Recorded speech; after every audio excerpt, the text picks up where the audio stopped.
students, I welcome you all to Current Affair Lectures by Azad ICS Academy. Today we will be continuing with July month current affairs. Azad ICS ಅಕಾಡೆಮಿಯ current affair ಲೆಕ್ಚರ್ಸ್ಗೆ ನಿಮ್ಮೆಲ್ಲರಿಗೂ ಸ್ವಾಗತ. ಇವತ್ತು ನಾವು July ತಿಂಗಳ current affairs ನ ಮುಂದುವರಿಸ್ತಾ ಇದ್ದೀವಿ. ಇವತ್ತಿನ ಮೊದಲನೆಯ ಟಾಪಿಕ್ ಏನು ಅಂತ ನೋಡೋಣ. ನೋಡಿ, ಕರ್ನಾಟಕದ ಮೊದಲ ಸಮುದ್ರ ಆಂಬ್ಯುಲೆನ್ಸ್ ಯೋಜನೆ ಅಂತಂದ್ರೆ ನೋಡಿ, ಕರ್ನಾಟಕವು ನೀವು ನೋಡಿದ್ರೆ ಸಮುದ್ರಕ್ಕೆ ಹತ್ತಿ ಹೋಗುತ್ತೆ. ಸೊ ಕೋಸ್ಟಲ್ ರೀಜನ್ಸ್ ಇದೆ. ಹಾಗಾಗಿರೋದ್ರಿಂದ ನಾವೇನ್ ಮಾಡ್ತಾ ಇದೀವಪ್ಪ ಅಂತಂದ್ರೆ, ಮೊದಲ ಬಾರಿಗೆ ನಮ್ಮ ಕರ್ನಾಟಕವು ಒಂದು ಸಮುದ್ರದ ಆಂಬ್ಯುಲೆನ್ಸ್ ಯೋಜನೆಯನ್ನ ನಾವು ಮಾಡ್ತಾ ಇದ್ದೀವಿ. ಅಂತಂದ್ರೆ ಸಮುದ್ರದಲ್ಲಿ ಒಂದು ಆಂಬ್ಯುಲೆನ್ಸ್ ಇರುತ್ತೆ. ನೋಡಿ, ಸಮುದ್ರದಲ್ಲಿ ಆಂಬ್ಯುಲೆನ್ಸ್ ಯಾಕಪ್ಪ ಬೇಕು ನಮ್ಗೆ ಅಂತ ನಾನು ಹೇಳ್ತೀನಿ. ಇವಾಗ ಜನರು ಮೀನುಗಾರಿಕೆಗೆ ಹೋಗಿರ್ತಾರೆ, ಟೂರಿಸಂ ಬಂದಿರ್ತಾರೆ. ಅಂತವ್ರೆಲ್ಲರೂ ಹೋದಾಗ ಅವ್ರಿಗೆ ಯಾರಿಗಾದ್ರೂ ಏನಾದ್ರೂ ತೊಂದರೆಗಳಾದ್ರೆ ಅವ್ರಿಗೆ ಸುರಕ್ಷೆಯನ್ನ ಕೊಡೋಕೆ ನಾವ್ ಏನ್ ಮಾಡ್ತಾ ಇದೀವಪ್ಪ ಅಂತಂದ್ರೆ, ಇವಾಗ ಒಂದು ಆಂಬ್ಯುಲೆನ್ಸ್ ಪ್ರಾಜೆಕ್ಟ್ ನ ನಾವು ತಗೊಂಡ್ ಬಂದಿದ್ದೀವಿ. ನೋಡಿ, ಇದನ್ನ ನಾವು ಅನೌನ್ಸ್ ಮಾಡಿದ್ದು ಯಾವಾಗಪ್ಪ ಅಂತಂದ್ರೆ 2024-25 ಸ್ಟೇಟ್ ಬಜೆಟ್ ಅಲ್ಲಿ ಎಕ್ಸೆಪ್ಟ್ ಮಾಡಿದ ಇದನ್ನ ಸ್ಟೇಟ್ ರಾಜ್ಯದ ಬಜೆಟ್ ಏನಿರುತ್ತೆ ಅದರಲ್ಲಿ ನಾವು ಇದನ್ನ ಅನೌನ್ಸ್ ಮಾಡಿದೀವಿ. ಅಂತಂದ್ರೆ ಇದ್ರ ಬಗ್ಗೆ ಹೇಳಿದ್ದೀವಿ. ಆದ್ರೆ ಇನ್ನೂ ಅದು ಏನಾಗಿಲ್ಲಪ್ಪ ಅಂತಂದ್ರೆ ಹೊರ ಬಂದಿಲ್ಲ. ಅದು ಬರೋದು ಯಾವಾಗಪ್ಪ ಅಂತಂದ್ರೆ 2026 ಫಿಶಿಂಗ್ ಸೀಸನ್ ಏನಿದೆ ಅವಾಗ, ಅಂತಂದ್ರೆ ಮೀನುಗಾರಿಕೆ ಸೀಸನ್ ಏನಿದೆ ಅವಾಗ 2026 ಮೀನುಗಾರಿಕೆ ಸೀಸನ್ ಅಲ್ಲಿ ಅಥವಾ ಆ ಒಂದು ಋತುವಿನಲ್ಲಿ ಏನಾಗುತ್ತಪ್ಪ ಅಂತಂದ್ರೆ ಇದನ್ನ ನಾವು ಏನ್ ಮಾಡ್ತೀವಿ ಅಂತಂದ್ರೆ ಬಿಡುಗಡೆನ ನಾವು ಮಾಡ್ತೀವಿ ಅಂತ ಹೇಳಿದ್ದಾರೆ.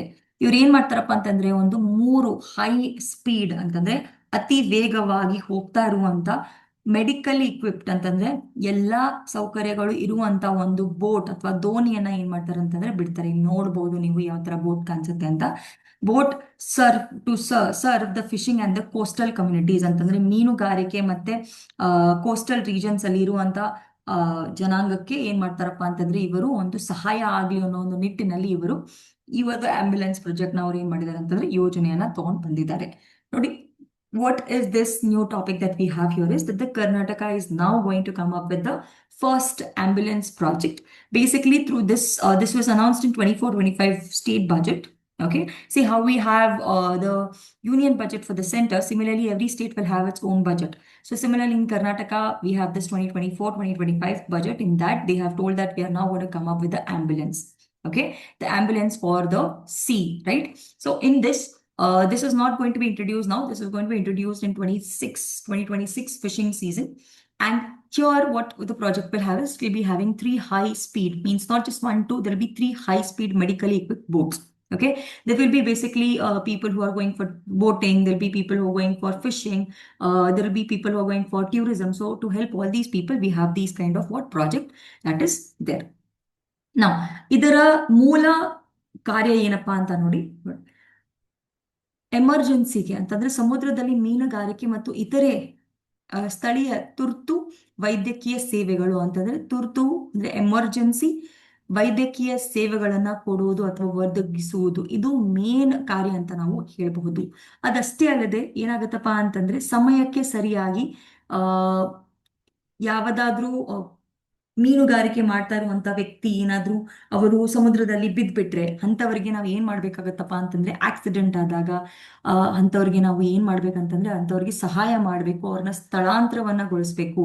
ಓಕೆ, ಸಮುದ್ರದ ಅಪಘಾತಗಳಿಂದ ಅವರನ್ನ ನಾವು ಸುರಕ್ಷಿತವಾಗಿ ಹೊರ ತರಬೇಕು. ಈ ಎಲ್ಲ ಕಾರ್ಯಗಳನ್ನ ಮಾಡೋದಕ್ಕೆ ನಾವು ಏನ್ ಮಾಡ್ತಾ ಇದೀವಪ್ಪ ಅಂತಂದ್ರೆ ಈ ಒಂದು ಆಂಬ್ಯುಲೆನ್ಸ್ ನಾವು ತಗೊಂಡ್ ಬರ್ತಾ ಇದೀವಿ. ನೋಡಿ, ಇದಕ್ಕೆ ಖರ್ಚಾಗುವಂತ ವೆಚ್ಚ ಎಷ್ಟಪ್ಪ ಅಂತಂದ್ರೆ ಟೋಟಲ್ ಆಗಿ ನಾವು 7.85 ಕೋಟಿ 7.85 ಕೋಟಿಯನ್ನ ನಾವು ಇದನ್ನ ಕೊಡ್ತಾ ಇದೀವಿ. ಇದನ್ನ ಕಂಪ್ಲೀಟ್ ಆಗಿ ಕೊಡುವಂತವ್ರು ಯಾರಪ್ಪ ಅಂತಂದ್ರೆ ಕರ್ನಾಟಕ ರಾಜ್ಯ ಸರ್ಕಾರದವರು ಇದನ್ನ ಕಂಪ್ಲೀಟ್ ಆಗಿ ಎಷ್ಟು ದುಡ್ಡನ್ನ ಅಥವಾ ಹಣಕಾಸನ್ನ ಅವರು ನೋಡ್ಕೊಳ್ತಾ ಇದ್ದಾರೆ. ಇದನ್ನ ನಾವು ಎಲ್ಲಿ ನಿಮ್ಗೆ ಈ ಆಂಬ್ಯುಲೆನ್ಸ್ ಕಾಣಿಸ್ಕೊಳ್ಳುತ್ತೆ ಅಂತ ನೋಡಿ, ಆಂಬ್ಯುಲೆನ್ಸ್ ವಿಲ್ ಬಿ ಸ್ಯಾಂಕ್ಷನ್ಡ್ ಎಲ್ಲಪ್ಪ ಅಂತಂದ್ರೆ ನೋಡಿ, ಬಂದರು ಅಂತ ಹೇಳ್ತೀವಿ, ಹಾರ್ಬರ್ ಅಂತ ಹೇಳ್ತೀವಿ, ಕೋಸ್ಟಲ್ ಹಾರ್ಬರ್ ಅಂತ ಹೇಳ್ತೀವಿ.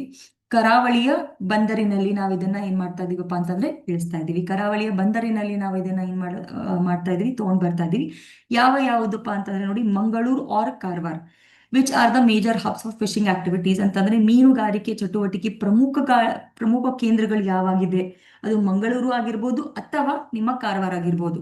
ಈ ಎರಡರಲ್ಲಿ ಯಾವುದಾದರೂ ಒಂದು ಅಥವಾ ಎರಡೂದ್ರಲ್ಲಿ ನಾವು ಏನ್ ಮಾಡ್ಬೋದಪ್ಪ ಅಂತಂದ್ರೆ ಈ ಒಂದು ಆಂಬ್ಯುಲೆನ್ಸ್ ನಾವು ತಗೊಂಡ್ ಬರ್ಬೋದು. ಇದರಿಂದ ಯಾರಿಗೆ ತುಂಬಾ ಸಹಾಯವಾಗುತ್ತೆ ನೋಡಿ, ಮೀನುಗಾರಿಕೆ ಮಾಡ್ತಾ ಇರುವಂತ ವ್ಯಕ್ತಿಗಳಿಗೆ, ಯಾರಾದ್ರೂ ಅವರಿಗೆ ಏನಾದ್ರೂ ಆ ನೋವುಗಳು ಗಾಯಗಳಾದ್ರೆ ಅಥವಾ ಯಾವ್ದಾದ್ರು ಅಪಘಾತಗಳಾದ್ರೆ, ಅವರಿಗೆ ಯಾವುದೇ ತರವಾದ ಒಂದು ಸಮಸ್ಯೆಗಳಿದ್ರೆ ಅಂತಂದ್ರೆ ಹೆಲ್ತ್ ಸಮಸ್ಯೆಗಳಿದ್ರೆ, ಆರೋಗ್ಯದ ಸಮಸ್ಯೆಗಳಿದ್ರೆ, ಅಂದ್ರೆ ಅವ್ರು ಸಮುದ್ರದಲ್ಲಿ ಇರ್ಬೇಕಾದ್ರೆ ಅವ್ರಿಗೆ ಯಾವ್ದಾದ್ರು ಆರೋಗ್ಯದ ಸಮಸ್ಯೆಗಳಿದ್ರೆ ಅವರಿಗೆಲ್ಲರಿಗೂ ಏನಾಗತ್ತಪ್ಪ ಅಂತಂದ್ರೆ ಈ ಒಂದು ಆಂಬ್ಯುಲೆನ್ಸ್ ಇಂದ ಸಹಾಯ ಆಗುತ್ತೆ. ಇದಷ್ಟೇ ಅಲ್ಲದೆ ನೋಡಿ, ಕರಾವಳಿಯಲ್ಲಿ ಇರುವಂತ ಎಲ್ಲಾ ಜನಾಂಗಕ್ಕೆ ಅವರಿಗೆ ಏನಾಗತ್ತಪ್ಪ ಅಂತಂದ್ರೆ ಒಂದ್ ಸ್ವಲ್ಪ ಅವರಿಗೆ ಸಹಾಯವನ್ನ ನಾವು ಕೊಡೋ ಒಂದು ನಿಟ್ಟಿನಲ್ಲಿ ಈ ಒಂದು ಆಂಬ್ಯುಲೆನ್ಸ್ ನಾವು ತಗೊಂಡ್ ಬಂದಿದ್ದೇವೆ. So what is the purpose of this? This is basically to provide a emergency medical service. See, basically what happens is you never know what bad things are going to happen. So to have this particular emergency medical service, we have this. So what they will do is they will also timely evacuate fishermen to the other seas if there is any kind of accidents that are happening, also to reduce the fatalities and response time in the medical accidents, etc. The total entire budget for this particular ambulance is 7.85 crores, and this will be completely funded by Karnataka government. And where are we posting it? Especially in the harbor areas. It could be Mangalore or Karwar, wherever there are more fishing activities.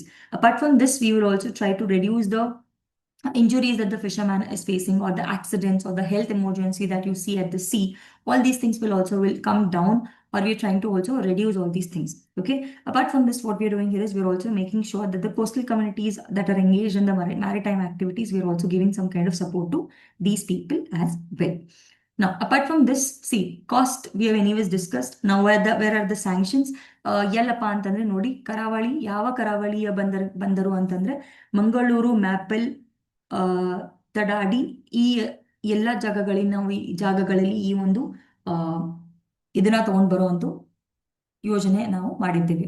ಇದಷ್ಟೇ ಅಲ್ಲದೆ ನೋಡಿ, ನಾವ್ ಏನ್ ಹೇಳ್ತಾ ಇದೀವಪ್ಪ ಅಂತಂದ್ರೆ facilities ಏನೇನಿರುತ್ತೆ, 5 ಪೇಷಂಟ್ಸ್ಗೆ ಮತ್ತೆ ಒಂದು staff member ಇರುವಷ್ಟು ಜಾಗ ಇರುತ್ತೆ. ಒಂದು ಆಂಬ್ಯುಲೆನ್ಸ್ ಅಲ್ಲಿ ನೋಡಿ, ಒಬ್ಬ ವೈದ್ಯಕಿಯರು ಅಂದ್ರೆ ಪ್ಯಾರಾಮೆಡಿಕಲ್ ಸ್ಟಾಫ್ ಅಂತ ಹೇಳ್ಬೋದು, ಅವರು ಮತ್ತೆ 5 ಪೇಷಂಟ್ಸ್ಗಳು ಅಂತೆ 5 ರೋಗಿಗಳನ್ನ ನೀವು ಏನ್ ಮಾಡ್ಬೋದಪ್ಪ ಅಂತಂದ್ರೆ ಈ ಒಂದು ಆಂಬ್ಯುಲೆನ್ಸ್ ಅಲ್ಲಿ ಇಟ್ಕೊಳ್ಳುವಷ್ಟು ಜಾಗ ಇರುತ್ತೆ ನಿಮಗೆ. ಅದಷ್ಟೇ ಅಲ್ಲದೆ ಯಾವ ಎಕ್ವಿಪ್ಮೆಂಟ್ ಇರುತ್ತೆ ನೋಡಿ ಇಲ್ಲಿ, ಆಮ್ಲಜನಕ ಸಿಲಿಂಡರ್ ಅಂತಂದ್ರೆ ಆಕ್ಸಿಜನ್ ಸಿಲಿಂಡರ್ಸ್ ಇರುತ್ತೆ. ಯಾಕೆಂತಂದ್ರೆ ನಿಮಗೆ ಉಸಿರಾಡಕ್ಕೆ ಏನಾದರೂ ತೊಂದರೆ ಆದ್ರೆ ನಿಮಗೆ ಆಮ್ಲಜನಕದ ಸಿಲಿಂಡರ್ಸ್ ಬೇಕಾಗುತ್ತೆ, ಆಕ್ಸಿಜನ್ ಸಿಲಿಂಡರ್ಸ್ ಅಂತ ಹೇಳ್ತೀವಿ. ಅದಷ್ಟೇ ಅಲ್ಲದೆ ಸ್ವಯಂ ಚಾಲಿತ ಬಾಹ್ಯ ಡಿಫೈಬ್ರಿಲೇಟರ್ಸ್ ಅಂತ ಹೇಳ್ತೀವಿ. ಇದು ಏನಂತ ನಾನು ಹೇಳ್ತೀನಿ ನೋಡಿ. ಈ ಒಂದು ಎಕ್ವಿಪ್ಮೆಂಟ್ AED ಅಂತ ಹೇಳ್ತಾರೆ ಅದಕ್ಕೆ. ಇವಾಗ ಯಾರಾದ್ರೂ ವ್ಯಕ್ತಿ ನೀರಲ್ಲಿ ಬಿದ್ದಾಗ ಅವರನ್ನ ನೀವು ಮೇಲಕ್ಕೆ ಎತ್ಕೊಂಡು ಬರ್ತೀರಾ, ಅವರ ಹಾರ್ಟ್ ಬೀಟ್ ಹೇಗಿದೆ ಅಂದ್ರೆ ಅವರ ಹೃದಯದ ಬಡಿತ ಹೇಗಿದೆ ಅದನ್ನ ನೀವು ಏನ್ ಮಾಡ್ಬೋದಪ್ಪ ಅಂತಂದ್ರೆ ಈ ಒಂದು ಆಟೋಮ್ಯಾಟಿಕ್ ಎಕ್ಸ್ಟರ್ನಲ್ ಡಿಫೈಬ್ರಿಲೇಟರ್ಸ್ ಇಂದ ನಾವು ಕಂಡು ಹಿಡಿಬಹುದು. ಓಕೆ. ಅದಷ್ಟೇ ಅಲ್ಲದೆ ನೋಡಿ, ಇಕೋ ಕಾರ್ಡಿಯೋಗ್ರಾಮ್ ಅಂತ ಹೇಳ್ತೀವಿ, ECG ಮಷಿನ್. ಇದು ನಿಮ್ಮ ಹಾರ್ಟ್ ಬೀಟ್ ಹೇಗಿದೆ ಅಂತಂದ್ರೆ ಈ ಒಂದು ಎಕ್ವಿಪ್ಮೆಂಟ್ ಇಂದ ನಿಮ್ಗೆ ಏನ್ ಗೊತ್ತಾಗುತ್ತಪ್ಪ ಅಂತಂದ್ರೆ ಹಾರ್ಟ್ ಬೀಟ್ ಹೇಗಿದೆ ಅನ್ನೋದು ನಿಮ್ಗೆ ಗೊತ್ತಾಗುತ್ತೆ. ಸೊ ಈ ಎಲ್ಲಾ ಯಂತ್ರಗಳನ್ನ ಅವ್ರು ಏನ್ ಮಾಡ್ತಾ ಇದಾರೆ, ಅಥವಾ ವೈದ್ಯಕೀಯ ಉಪಕ್ರಮಗಳನ್ನ ಅವರು ಇಟ್ಕೊಂಡಿರ್ತಾರೆ. ಅದಷ್ಟೇ ಅಲ್ಲದೆ ನೀವು ಅವರ ಜೀವನವನ್ನ ಅಥವಾ ಯಾವ್ದಾದ್ರು ಮೀನುಗಾರಿಕೆ ಅಲ್ಲಿ ಹೊಂದಿರುವಂತ ಯಾರಾದ್ರೂ ಅಪಾಯಕ್ಕೆ ಒಳಗಾದ್ರೆ ಅಂತ ವ್ಯಕ್ತಿಯ ಜೀವನವನ್ನ ಅವರು ಸೇವ್ ಮಾಡೋಕೆ ಎಕ್ವಿಪ್ಮೆಂಟ್ಸ್ ಇಟ್ಟಿರ್ತಾರೆ, ಲೈಫ್ ಜಾಕೆಟ್ಸ್ ಇಟ್ಟಿರ್ತಾರೆ, ರಾಫ್ಟ್ಸ್ ಇಟ್ಟಿರ್ತಾರೆ. ಅಷ್ಟೇ ಅಲ್ಲದೆ ಒಂದು ರೆಫ್ರಿಜಿರೇಟರ್ ಯೂನಿಟ್ ಕೂಡ ಇರುತ್ತೆ. ಅಂತಂದ್ರೆ ಮಾರ್ಜರಿ ಪರ್ಪಸ್, ಕಾರಣಾಂತರಗಳಿಂದ ಯಾವ್ದಾದ್ರು ಸಾವಾದ್ರೆ ಅವ್ರನ್ನ ತಗೊಂಡ್ ಬರೋಕೆ ಏನಿರುತ್ತಪ್ಪ ಅಂತಂದ್ರೆ ಒಂದು ರೆಫ್ರಿಜಿರೇಟರ್ ಇರುತ್ತೆ, ಅವ್ರನ್ನ ಮಾರ್ಜರಿ ಅಂತ ಹೇಳ್ತೀವಿ, ಅದರಲ್ಲಿ ಹಾಕೊಂಡು ಬರೋಕೆ ಅದು ಕೂಡ ಇಲ್ಲಿ ಇರುತ್ತೆ. ಯಾವಾಗ ಇದು ಕನ್ಸ್ಟ್ರಕ್ಷನ್ ವರ್ಕ್ ಸ್ಟಾರ್ಟ್ ಆಗುತ್ತೆ ನೋಡಿ, it is expected to issue in July 2024. Within the construction project will take 6 to 7 months ಅಂತಂದ್ರೆ ಒಂದು 5 ರಿಂದ 6 ತಿಂಗಳು ಬೇಕಾಗುತ್ತೆ. ಇದನ್ನ ನಾವು ಜುಲೈ 2025ರಲ್ಲಿ ಅದು ಇಶ್ಯೂ ಆಗಿದೆ. ವರ್ಕ್ ಆರ್ಡರ್ ಏನಾಗಿದೆ ಅಂತಂದ್ರೆ ಕೆಲಸದ ಆರ್ಡರ್ ಏನಾಗಿದೆ, ಇಶ್ಯೂ ಆಗಿದೆ. ಒಂದು 5 ರಿಂದ 6 ತಿಂಗಳ ಕಾಲದಲ್ಲಿ ಇದು ಕಂಪ್ಲೀಟ್ ಆಗಬಹುದು. Okay, so construction cost, quality, we have quantity, we will be discussing. The cost is anyways discussed. Okay, so we are going to have 3 C ambulance, 3 ambulance irutte. Where are the stations? The stations ಇರುತ್ತೆ ನೋಡಿ, Mangaluru, maple ಮತ್ತೆ ತಾಡಾಡಿಟ್, ಈ 3 ಜಾಗಗಳು ಇಲ್ಲಿ ಇರುತ್ತೆ. ಮತ್ತೆ ಅಲ್ಲಿ what are the important specifications? Each ambulance will be high speed boat constructed from marine grade steel. Apart from this, what are the medical facilities that they are going to be there? See, there will be, you can accommodate around 5 patients, not just 5 patients, also one paramedical staff who will be there. Apart from this, you will also have a oxygen cylinder, so that if the person is not able to breathe, you'll also have automatic external defibrillators, which will help us to identify the working of the human heart. You'll also have the echocardiogram, which will help us to identify the heartbeat of a person, right?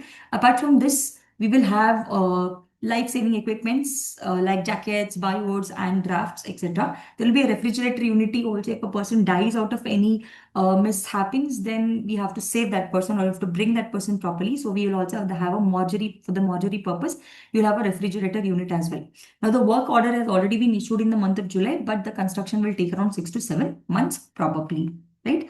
So apart from this, we will also make sure that there is emergency response, emergency services. Politically, this is a nice initiative. Apart from this, we will also have interstate cooperation, that is from, a team from Karnataka has visited Kerala, which will already operates the ambulance to study their model. ನೋಡಿ ಏನಾಗತ್ತಪ್ಪ ಅಂತಂದ್ರೆ ಇಲ್ಲಿ ನಮ್ಗೆ ಏನ್ ಗೊತ್ತಾಗತ್ತೆ ಅಂತಂದ್ರೆ ತುರ್ತು response ಅಂತ ಹೇಳ್ಬೋದು ನಾವು.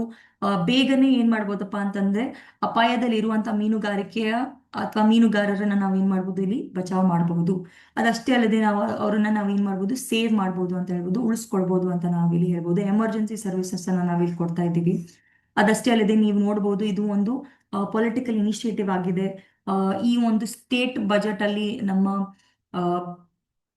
ಸಿದ್ದರಾಮಯ್ಯ ಸರ್ ಅವ್ರು ಏನ್ ಮಾಡಿದ್ದಾರೆ ಅಂತಂದ್ರೆ ಅವರು ಕೂಡ ಅನೌನ್ಸ್ ಮಾಡಿದ್ದಾರೆ. ಇದಷ್ಟೇ ಅಲ್ಲದೆ ನಾವೇನ್ ಮಾಡ್ಬೋದು, ಅಂತಾರಾಜ್ಯ ಕಾಪರೇಷನ್ ಕೂಡ ಸಹಕಾರವನ್ನ ಕೂಡ ನಾವಿಲ್ಲಿ ಪಡಿಬಹುದು. ಏನಾಗತ್ತಪ್ಪ ಅಂತಂದ್ರೆ ಒಂದು ಟೀಮ್ ಮಾಡಿದ್ದಾರೆ ಕರ್ನಾಟಕದಿಂದ. ಅವರು ಕೇರಳಗೆ ಹೋಗಿ ಕೇರಳದಲ್ಲಿ ಹೇಗೆ ಈ ಆಂಬ್ಯುಲೆನ್ಸ್ ಎಲ್ಲ ವರ್ಕ್ ಆಗುತ್ತೆ, ಕೆಲಸ ಹೇಗೆ ಮಾಡುತ್ತೆ ಅಂತ ನೋಡ್ಕೊಂಡು ಅದೇ ಒಂದು ಮಾಡೆಲ್ ನ ಸ್ಟಡಿ ಮಾಡ್ಕೊಂಡು ಅವ್ರು ಕರ್ನಾಟಕಕ್ಕೆ ಬಂದು ಇಲ್ಲಿ ಅದನ್ನ ಅವರು ಏನ್ ಮಾಡ್ತಾರಪ್ಪ ಅಂತಂದ್ರೆ ಇಂಪ್ಲಿಮೆಂಟ್ ಅದನ್ನ ಮಾಡ್ತಾರೆ.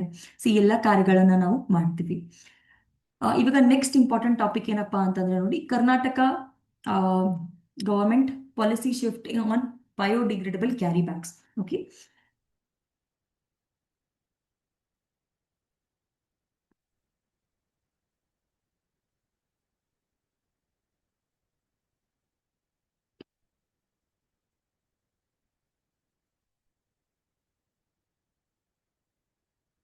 ಜೈವಿಕ ವಿಘಟನೀಯ ಕ್ಯಾರಿ ಬ್ಯಾಗ್ ಅಂತ ಹೇಳ್ತೀವಿ. ಬಯೋಡಿಗ್ರೇಡಬಲ್ ಅಂತಂದ್ರೆ ನಿಮಗೆ ಗೊತ್ತಿರ್ಬೋದು, ಪ್ಲಾಸ್ಟಿಕ್ ನ ನೀವೇನಾದ್ರೂ ಎನ್ವೈರನ್ಮೆಂಟ್ ಅಲ್ಲಿ ಅಥವಾ ಪರಿಸರದಲ್ಲಿ ಹೋಗಿದ್ರೆ ಅದು ಕರ್ಗೋದಿಲ್ಲ.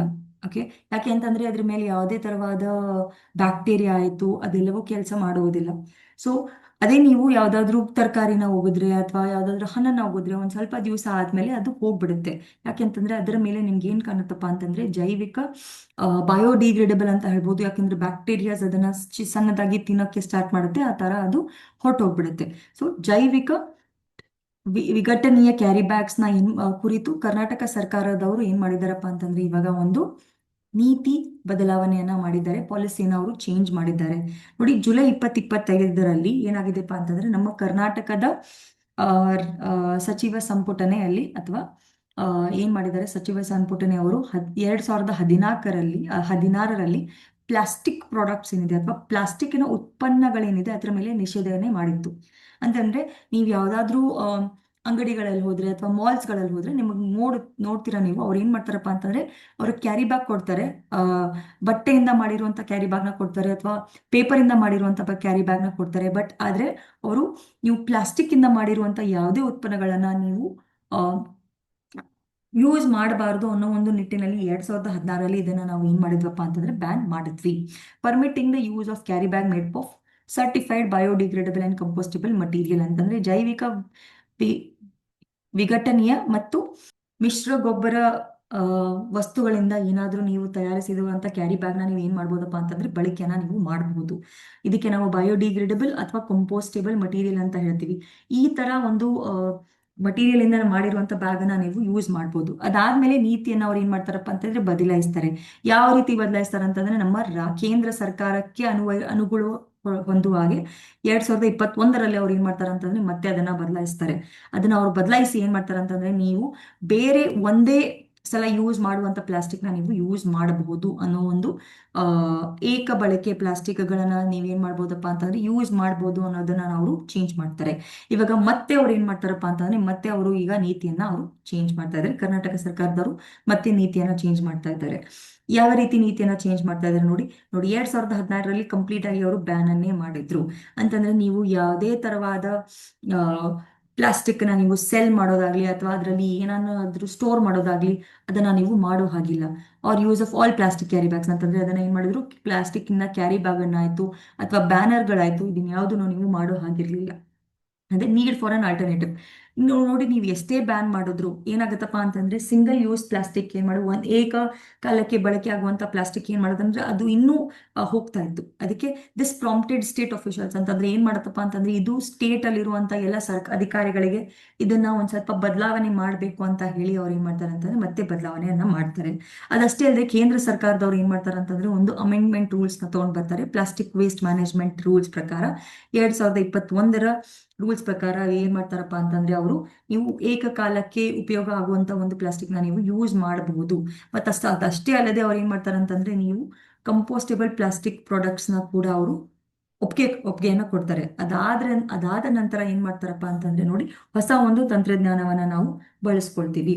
Forest ecology and ministry, environment ministry Eshwar B Khandre noted the development of new plant based plastic. ಇವಾಗ ನೀವು ಮೋರಲ್ಲಿ ಹೋದ್ರೆ ಏನಾಗತ್ತಪ್ಪ ಅಂತಂದ್ರೆ ಅವರು ಸಸ್ಯವನ್ನ ಸಸ್ಯವನ್ನ ಯೂಸ್ ಮಾಡ್ಕೊಂಡು ಅಥವಾ ಅದನ್ನ ಉಪಯೋಗಿಸ್ಕೊಂಡು ನಾವ್ ಏನ್ ಮಾಡ್ತೀವಪ್ಪ ಅಂದ್ರೆ ಒಂದು ಪ್ಲಾಸ್ಟಿಕ್ ಬ್ಯಾಗ್ ನ ನಾವು ಮಾಡ್ತೀವಿ. ಇದ್ರಲ್ಲಿ ನಾವ್ ಏನ್ ಮಾಡ್ತೀವಪ್ಪ ಅಂತಂದ್ರೆ ಕಾರ್ನ್ ಸ್ಟಾರ್ಚ್ ನ ಯೂಸ್ ಮಾಡ್ತೀವಿ. And then that decomposes within 180 days ಅಂತಂದ್ರೆ 180 ದಿವಸಗಳಲ್ಲಿ ಈ ಒಂದು ಪ್ಲಾಸ್ಟಿಕ್ ಏನಾಗುತ್ತಪ್ಪ ಅಂತಂದ್ರೆ ಅದು ಕರ್ಗ್ ಹೋಗುತ್ತೆ. Okay, research institution like defence food research laboratory in Mysuru has also develop such technology. ಮೈಸೂರಲ್ಲಿ ಕೂಡ ಈ ತರ ಒಂದು ತಂತ್ರಜ್ಞಾನವನ್ನ ನಾವು ಏನ್ ಮಾಡಿದೀವಪ್ಪ ಅಂತಂದ್ರೆ ತಗೊಂಡ್ ಬಂದಿದ್ದೇವೆ. So what is the next important topic that we have to discuss here is that is Karnataka government is now shifting its policy on the biodegradable bags. Okay, so in July 2025, Karnataka State Cabinet approved the amendment to its 2016 plastic ban products. So in 2016, what they had done is they had done a kind of a plastic ban in which they had only permitted the carry bags that were made or certified biodegradable and compostable material. But this is not going to easily happen. The policy again got shifted basically into 2021, which says that you can use only single use plastics. But now you can see what they're doing is they are doing a little difference. So previously, what was the ban? The ban was that in 2016, it notified that no manufacturers, no storage or no selling of the plastic can be done. The banners and other single-use plastics should be completely banned. But even after this also, the people still continue to, use it. So like this, what they did is they did a alternative. They came up with the alternative. And similarly, central government also has come up with a new guidelines. And according to this, what they did is they also allowed or certified compostable plastic products. So after this, now we have a new technology. In the new technology, the Forest Ecology and Environmental Minister Ishwar B. Khandre noted that the development of the new plant-based plastic, such as those made up of cornstarch. So now the plastics are made up of cornstarch and that can be decomposed within 180 days itself. Right? So such kind of things are also being done nowadays. So research institution like Defense Food Research Laboratory in Mysore also is doing such a kind of technology itself. Right. So ಇವಾಗ ನೋಡಿ ಏನಾಗತ್ತಪ್ಪ ಅಂತಂದ್ರೆ certified ಬ್ಯಾಗ್ಸ್ಗೆ ಇವರು permission ಕೊಡ್ತಾರೆ. So ಈ ಒಂದು ಪಾಲಿಸಿಯ ಪ್ರಕಾರ ಅಥವಾ ನೀತಿಯ ಪ್ರಕಾರ ಅವ್ರು ಏನ್ ಮಾಡ್ತಾರಪ್ಪ ಅಂತಂದ್ರೆ ಅವರು ಕಾಂಪೋಸ್ಟೇಬಲ್ ಮತ್ತೆ ಬಯೋಡಿಗ್ರೇಡಬಲ್ ಬ್ಯಾಗ್ಸ್ ಏನಿದೆ ಅಂತ ಪ್ಲಾಸ್ಟಿಕ್ಸ್ಗೆ ಅವ್ರು ಏನ್ ಮಾಡ್ತಾರೆ ಅಂತಂದ್ರೆ ಅವರು ಪರ್ಮಿಷನ್ ಕೊಡ್ತಾರೆ. ಅವರಿಗೆ ನೋಡಿ ಅದು ಎಷ್ಟು ದಿವಸಗಳಲ್ಲಿ ಅದು ಕರ್ಕ್ ಹೋಗ್ಬೇಕಪ್ಪ ಅಂತಂದ್ರೆ 180 ದಿವಸಗಳಲ್ಲಿ ಅದು ಬಯೋಡಿಗ್ರೇಡ್ ಆಗ್ಬೇಕು. ಅಂತಂದ್ರೆ ಯಾವುದೇ ತರವಾದ ಹಾನಿಯನ್ನ ಅದು ನಮ್ಮ ಪರಿಸರಕ್ಕೆ ಮಾಡಬಾರ್ದು. ಓಕೆ, ಅದಷ್ಟೇ ಅಲ್ಲದೆ ಏನಾಗುತ್ತಪ್ಪ ಅಂತಂದ್ರೆ ಮಿನಿಸ್ಟರ್ ಖಂಡ್ರೆ ಅವ್ರು ಏನ್ ಹೇಳ್ತಾರಪ್ಪ ಅಂತಂದ್ರೆ ಇದರ ಕಾಸ್ಟ್ ಏನಿದೆ ಅಂತಂದ್ರೆ ಅದನ್ನ ನೀವು ಮಾರಾಟದ ಒಂದು ಕಾಸ್ಟ್ ಏನಿದೆ ಅದು ತುಂಬಾ ಜಾಸ್ತಿ ಆಗಿರಬಾರ್ದು. ಇವಾಗ ನೋಡಿ, ನೀವು ಪ್ಲಾಸ್ಟಿಕ್ ತಗೊಳಕ್ ಹೋದ್ರೆ ತುಂಬಾ ಸಿಂಪಲ್ ಆಗಿ ನಿಮಗೆ ಸಿಕ್ಬಿಡುತ್ತೆ. ಅದೇ ನೀವು ಈ ತರ ಪ್ಲಾಸ್ಟಿಕ್ ನ ತಗೊಳಕ್ ಹೋದ್ರೆ ಅದು ತುಂಬಾ ಕಾಸ್ಟ್ಲಿ ಆದ್ರೆ ನೀವು ಈ ಪ್ಲಾಸ್ಟಿಕ್ ನ ನೀವು ತಗೊಳ್ಳೋದಿಲ್ಲ. ಅದಕ್ಕೆ ಮಿನಿಸ್ಟರ್ ಅವ್ರು ಏನ್ ಹೇಳ್ತಾರೆ, ಸಚಿವರು ಏನ್ ಹೇಳ್ತಾರೆ, ಅದನ್ನ ನೀವು ತುಂಬಾ ಕಡಿಮೆ ರೇಟ್ಗೆ ಅಥವಾ ಅಫೋರ್ಡಬಲ್ ಪ್ರೈಸ್ಗೆ ನೀವು ಏನ್ ಮಾಡ್ಬೇಕಪ್ಪ ಅಂತಂದ್ರೆ ಇದನ್ನ ಸೆಲ್ ಮಾಡ್ಬೇಕು.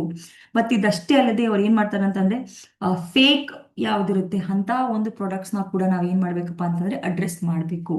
ಓಕೆ, ಈ ಎಲ್ಲವನ್ನ ನಾವು ಏನ್ ಮಾಡ್ತಾ ಇದೀವಿ ಅಂತಂದ್ರೆ ನ್ಯೂ ರೂಲ್ಸ್ ವಿಲ್ ರಿಕ್ವೈರ್ ಅಂತಂದ್ರೆ ಹೊಸ ನೀವು ಬಯೋಡಿಗ್ರೇಡಬಲ್ ಪ್ಲಾಸ್ಟಿಕ್ ನ ಏನ್ ಮಾಡ್ತೀರಾ ಅದು ಎಲ್ಲಿಂದ ನಿಮಗೆ ಸರ್ಟಿಫಿಕೇಟ್ ಸಿಗ್ಬೇಕಪ್ಪ ಅಂತಂದ್ರೆ ಸೆಂಟ್ರಲ್ ಪೊಲ್ಯೂಷನ್ ಕಂಟ್ರೋಲ್ ಬೋರ್ಡ್ ಅವರು ನಿಮ್ಗೆ ಏನ್ ಮಾಡ್ಬೇಕು ಒಂದು ಸರ್ಟಿಫಿಕೇಟ್ ನ ಕೊಡ್ಬೇಕು. ಆ ಸರ್ಟಿಫಿಕೇಟ್ ನಿಮ್ಮ ಹತ್ರ ಇದ್ರೆ ಅಂದ್ರೆ ಮಾತ್ರ ಅದು ಏನಪ್ಪಾ ಅಂತಂದ್ರೆ ಬಯೋಡಿಗ್ರೇಡಬಲ್ ಪ್ಲಾಸ್ಟಿಕ್ ಆಗುತ್ತೆ, ಇಲ್ಲದೆ ಇದ್ರೆ ಅದು ಬಯೋಡಿಗ್ರೇಡಬಲ್ ಪ್ಲಾಸ್ಟಿಕ್ ಆಗೋದಿಲ್ಲ. ಯಾಕಂತಂದ್ರೆ ಕೆಲವೊಂದು ಜನ ಏನ್ ಹೇಳ್ತಾರೆ, ಸುಳ್ಳು ಹೇಳ್ತಾರೆ, ಸುಳ್ಳಾಗಿ ನಿಮ್ಮ ಲೇಬಲ್ ನ ಹಾಕ್ತಾರೆ ಬಯೋಡಿಗ್ರೇಡಬಲ್ ಅಂತ ಹೇಳ್ತಾರೆ, ಆದ್ರೆ ಅದು ಬಯೋಡಿಗ್ರೇಡಬಲ್ ಆಗಿರೋದಿಲ್ಲ. ಅದೆಲ್ಲವನ್ನ ನಾವ್ ಏನ್ ಮಾಡ್ಬೇಕಪ್ಪ ಅಂತಂದ್ರೆ ಕಡಿಮೆ ಮಾಡ್ಬೇಕು ಅಂತಂದ್ರೆ ನಾವು ಇದನ್ನ ಅಡ್ರೆಸ್ ಮಾಡೋಕೆ ಒಂದು ಸರ್ಟಿಫಿಕೇಟ್ ನ ಕೂಡ ಅವರು ಮಾಡ್ಕೊಂಡಿದ್ದಾರೆ.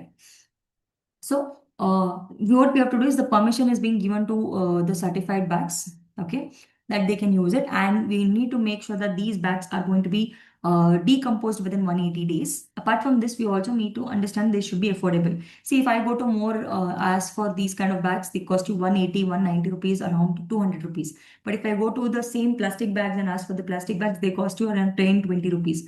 So see, I would obviously go to the ones which are 10, 20. So it is very important that the minister is saying that these bags should be made affordable. And not just that, we also want to address the fake biodegradable products. So basically what happens is that people will keep telling you lie that this is real product and all of that, but they still keep selling you the fake products. So we want to reduce the fake products. So like this, for this, we have also got a certificate from the Central Pollution Control Board, so that that whatever misleading or mislabeling is, that gets reduced.